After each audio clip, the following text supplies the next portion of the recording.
Mahesh Rajamouli combination లో త్వరలో రాబోతున్న మూవీ గురించి సోషల్ మీడియాలో ఏ చిన్న విషయమైనా హాట్ టాపిక్ గా మారుతుంది. ఎందుకంటే ఈ ప్రాజెక్ట్ ఇప్పటిది కాదు, దాదాపు 10 ఏళ్ల క్రితమే వీళ్ల కాంబినేషన్ లో రావాల్సిన ప్రాజెక్ట్ ఇది. కానీ జక్కన్న వరుస కమిట్మెంట్స్ తో పోస్ట్ పోన్ అవుతూ ప్రస్తుతం సెట్స్ మీదకు వెళ్లబోతోంది. మహేష్ బాబు టాలీవుడ్ చిత్రాలకే పరిమితమైనప్పటికీ రాజమౌళితో తెరకెక్కించబోయే ప్రాజెక్ట్ తోని పాన్ ఇండియా రేంజ్ లో ఎంట్రీ ఇవ్వడానికి ఫిక్స్ అయ్యాడు. ఇక రాజమౌళి కూడా RRR తో గ్లోబల్ వైడ్ గా గుర్తింపు సాధించాడు. అయితే ఈ చిత్రం సెట్స్ పైకి వెళ్లే విషయంలో మాత్రం చాలా రోజులుగా వాయిదా పడుతూ వస్తుంది.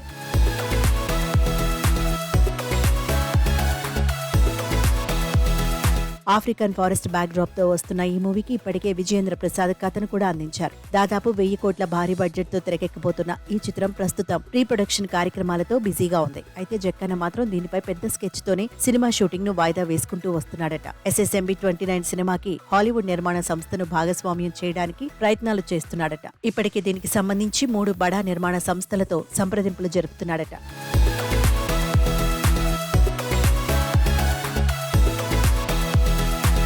మహేష్ తో తెరకెక్కించబోయే మూవీకి హాలీవుడ్ స్థాయిలో విడుదల చేయడానికి ఇప్పటి నుంచి ప్రయత్నాలు చేస్తున్నాడు. ఒకవేళ హాలీవుడ్ మూవీ మేకర్స్ ఈ ప్రాజెక్ట్ కు రెడీ అయినట్టయితే హాలీవుడ్ స్టార్స్ ఈ సినిమాలో నటించడానికి అవకాశాలు చాలా ఉన్నాయి. ఇప్పటికే ఈ చిత్రంలో పృథ్వీరాజ్ సుకుమారన్ తో పాటు Indonesian actress Chelsea Elizabeth Islan నటించబోతున్నారని టాక్.